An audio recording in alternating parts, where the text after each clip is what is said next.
Ladies and gentlemen, welcome back. We're in the semi-finals of the Go4Battlerite European Cup, the €150 ESL prize for tonight. We have Team Bruce Lee over on the left-hand side of your broadcast, and Easy Keepo over on the right. We're going to be able to get into these team comps in just a second, but before we do that, can we briefly talk about the map? We do know it's Ormond Temple Day. Of course, my name is TJ, my co-caster Dropbear. What do you know about Ormond Temple? It's definitely one of the more unique maps. It's nice and square, and it's nice and green. Although the green doesn't really help in the competitive sense. The squareness does a little, especially with the walls. Perfect placement for jumping to, or pushing people into, or even using Taya's nice spin to slam people in general. In general, it seems to play more towards the melee champion, the champion that thrives at close range. So I do expect we will see some more of those in this next matchup. Of course, the competition we've seen throughout the tournament, which seems to be kind of standard for twos right now, is support DPS. And yes. I'm going to be interested to see if we see any changes, if anyone has the balls to go full DPS here. Let's be honest here, nobody is that dumb. Support, even when you pick support, it's going to be a Lucy, which is basically a DPS in herself. It's just that she also has right mouse click that heals you. I mean, we saw a Croak Jade combo do quite well during the last PRL. They were quite impressive. Well, you do have a point there. The main issue is you have to, when you're double DPS, you have no heal. So you have to always have control of the orb and always have control of those nice little well, that happened. You will make boxes. a fine ally. Oh, here we go. We got the double DPS. We have Elmo and Shifu side by side. That made for Muppet Heaven. It's Esmo. That's not I'm a misclick. sticking with Elmo. That is not a misclick. That is double DPS Esmo, and condemned on his pretty characteristic Shifu. Well, on the other side, we do have a little bit of switch up. Xanox on the Thunder Queen herself, and also Randler back on traditional Lucy, as we do get underway. Lots of damage being dealt by this Condemned here. Alright, peeking around the corner, we'll begin to do a little bit of damage at some range. Condemned chasing down, you're talking about him doing damage earlier. Right now he's just taking him, but no, there's the tended slash, there's the follow through. If he can land it on the Randler, he's definitely the priority target here, as the shackle does rain in from the sky. The panic flash does arrive, clearly away from the time, but you cannot drive Condemned away. This is what we've seen out of his Shifu time and time again. Condemned does not stop. Condemned is relentless, and he will hunt you to the ends of the earth if necessary. But we are seeing that very downside, as we do get the ultimate, but he is low, and that's because he isn't having a healer heal him up during these firefights. He's just having even more damage, and there goes the goo. That is even... Oh, gosh. Esmo just melted there. I'm very surprised, because he was on full... What happened there? I guess just right-clicked. Condemned will fall too. It's 1-0 for Radler and co, is there? So far so good. Looking down their side of the deal. Esma just melted. He was on full HP, and then he got caught in the crippling goo. Crippling goo is no joke. People underestimate how powerful it is because it feels like it's just, you know, one of those kind of AoE, you better move kind of abilities. But I'd say it's easily up there with the Whirling Blade in of itself in its power. Because though it may do less damage than the Whirling Blade, if you're at the center of it, it will take you a hell of a lot longer to get out of it. as we just waiting on Randler to pick that nice and juicy Battlerite. I'm trying to wait for it to update on my screen. There we go. We do see Wreck Havoc and Undermine. You gain on Kearney, Terminal Spear onto his classic Condemned. Charge Lightning instead of the double hammers, surprisingly, on Xanox. Condemned already diving into those charged lightning hammers at close range, chipping away at that shield. It will go down, and there's Condemned yet again committing into the backlines, landing the tendon slash, and the focus coming out onto Xanox is massive. That is the power of the double DPS combo. When you get somebody focused down, they just vanish. And Kearney with the double books doing even more damage onto Randler, and that will be a very, very quick round 2. Almost melting, and of course you gotta look at the damage. Actually pretty even, 322 on Condemned, but Kearney doing even more, 396. Just absolutely brutal. And it all started with that Xanox root. Got rooted by, I believe that was just Condemned, just on with the spear. And I believe it was Eager in the chat makes a good point. He's going to be using Shackle over here, Cloney. He's going to be using this card called Undermine, which means that Shackle reduces the target's damage and healing by half. So he goes ahead, he throws that out. It means that he limits the amount of healing on the other side instantly. That means Xanox can be much less of a threat. He can be bursted down much more easily. And that's just ideal. Well, it does look like Bruce Lee is defending the orb quite well, as Incat is put onto Randler. Will be locked down so far. Condemned with the chase onto Randler, though that's not going in. The Whirling Blade mostly wasted. Still a bit of chip damage onto Randler, more than you'd like, as Clooney fires through all his bolts, connecting. It's a very, very low HP Randler, surviving by the skin of his teeth, and joining him now will be that Freya. Xanox very low too. Look at this focused fire. There's the Storm Mace answering back, but Xanox with the counter, the electric shield, the barrier combo. It's only enough to keep him alive for the time being. And the second he is in a bad place again, he's going to be very, very dead. That will be the electric shield coming out. There's the ultimate ready. This could actually turn it around. If he can land the ultimate, it could be huge. He's under fire now, but there's the ultimate coming out in perfect sync. He still leads all the damage from that Esmo ultimate, and he still falls. The crippling coup won't be enough to guarantee the kill either. And it will be 2-0 now for the blue side, as they take a firm lead. Okay, is the counter to Lucy, the one that we've been trying to find for ages, just completely spamming at her as much damage as possible so she can't out-heal it? Yes. Yes, burst damage is the solution to sustain. Yes. Yeah, but what we haven't seen this much burst damage, and people going, like, people when they go double DPS, they don't go as, like, they just don't go pure ham onto like all these Lucy's. I'm just find it quite interesting that they're managing to do that. It is a very, very, very aggressive tactic, and so far it's working for them, because there's the focus yet again. Condemned, doing a lot of damage right off the bat onto Xanox. Tendon slash coming out, keeping Randler out of the fight. Barrier will be temporarily active. Condemned, you can go ahead, you can pay enough attention to scare Randler off. Say, Randler, this isn't your fight. You just bugger off and let us focus in on your older brother. Now the Randler, he's picked a fight with the wrong man, and he's taking a lot of damage. Condemned going ahead, turning it around, ready to unleash his spear stab right onto his first opponent that he meets, and that will be a very, very, very low HP. Xanox and Randler here, both are able to fall back. It will be a petrifying fall down of Randler, but Xanox with 3 HP will fall. Now Randler 41 HP for his team. As we have a look back at Randler, as he looks behind those square walls, I'm pretty sure he won't be able to do much there. He might be able to kill... Nope, he won't be able to kill Condemned.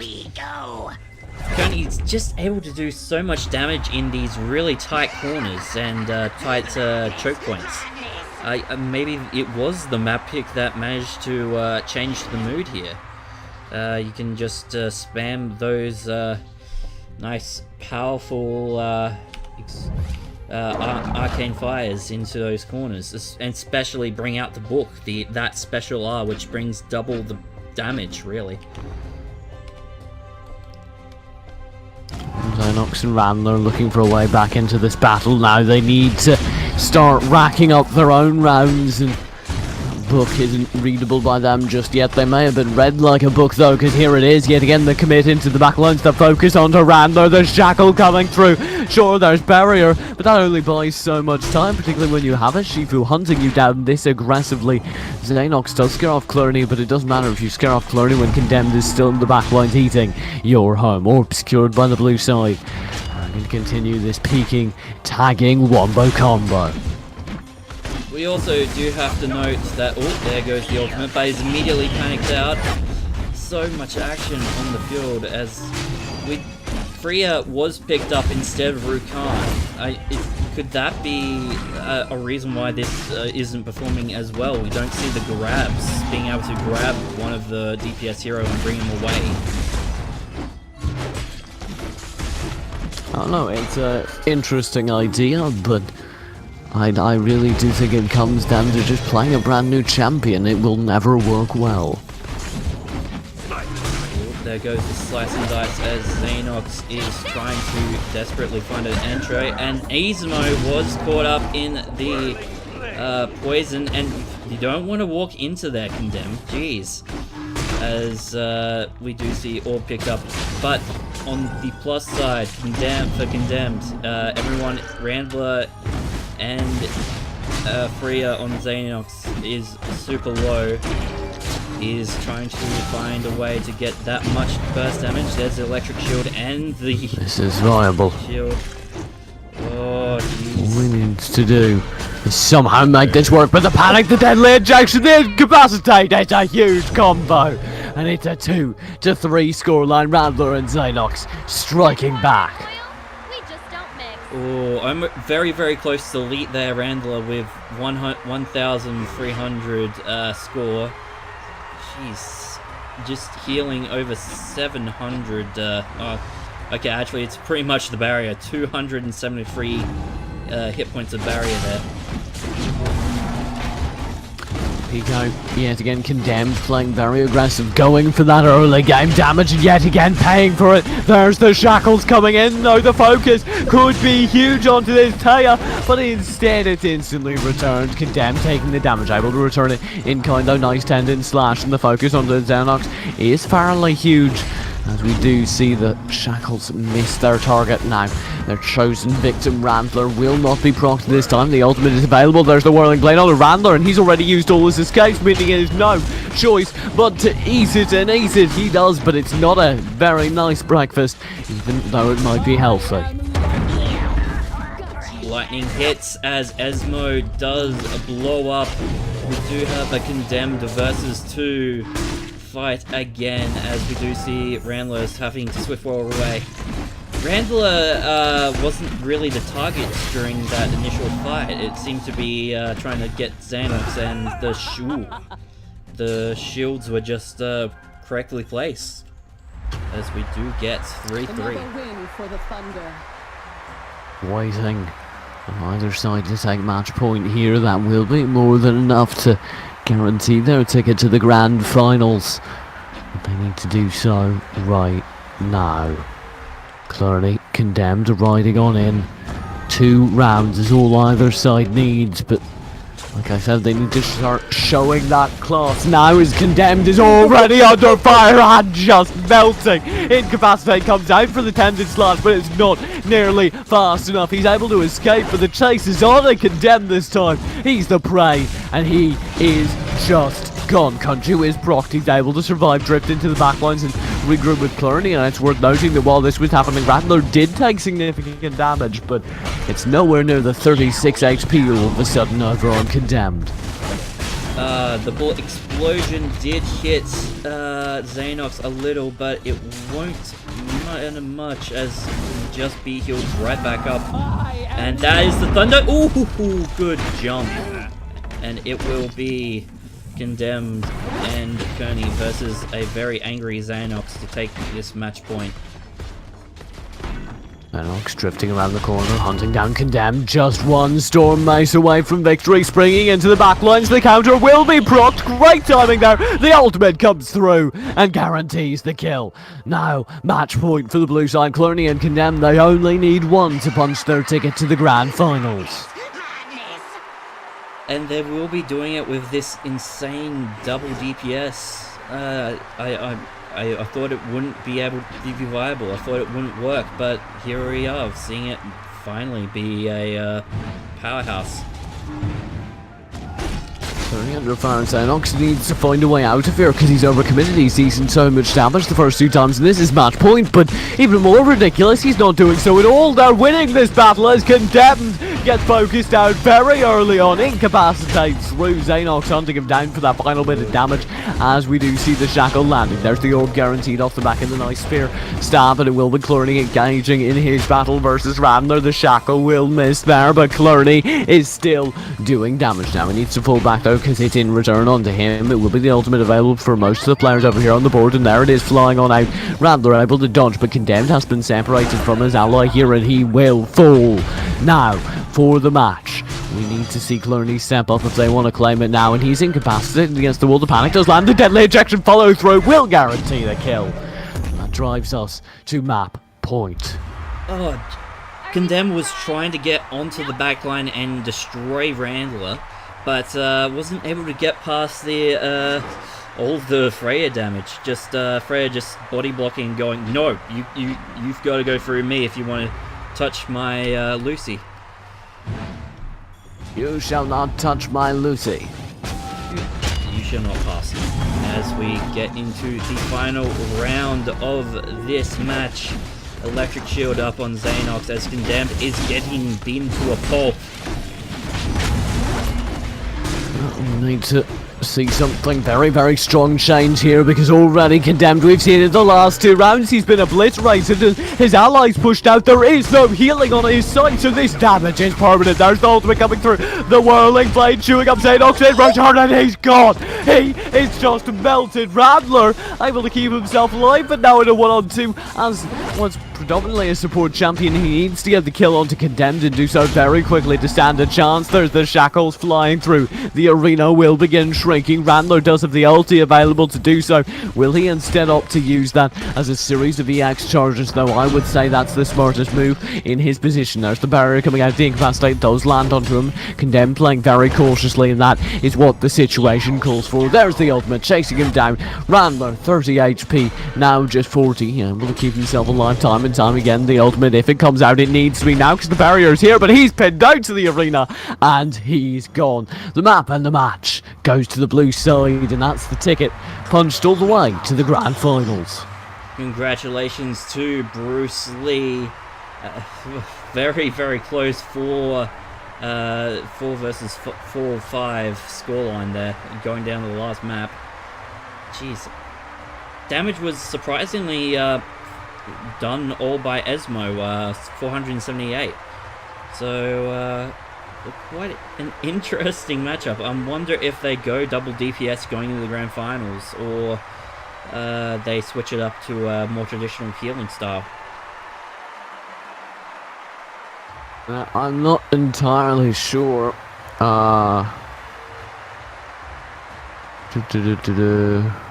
Have a fun little fact for you. Project Horizon will be defending their title in the grand finals. So it will be Project Horizon versus TeamKeepoEZBT. Oh, sorry, no. It will be Bruce Lee, sorry. Bruce Lee winning this match. Bruce Lee versus Project Horizon. It does look like if you want to solo cast the grand finals, there might be a slot for you. Ooh. I think you might be able to do that, and I honestly do need to go ahead and drop out anyway, so that might be the way you want to go if you'd like to snag that grand finals. In that case, thank you very much, TJ. Where can they find you? If you want to go ahead and follow me on the Twitter, you can do so at eSportsTJ, and I would highly recommend that. I just put out a video that I really enjoyed putting out over on my personal YouTube channel. You can of course find all the details on what I'm casting and when right there. I do apologise for a slightly tired cast this morning, but I was definitely feeling out of it. Regardless, thank you for putting up with me, Dropbear, as always. It was great fun casting with you. I will see you next time.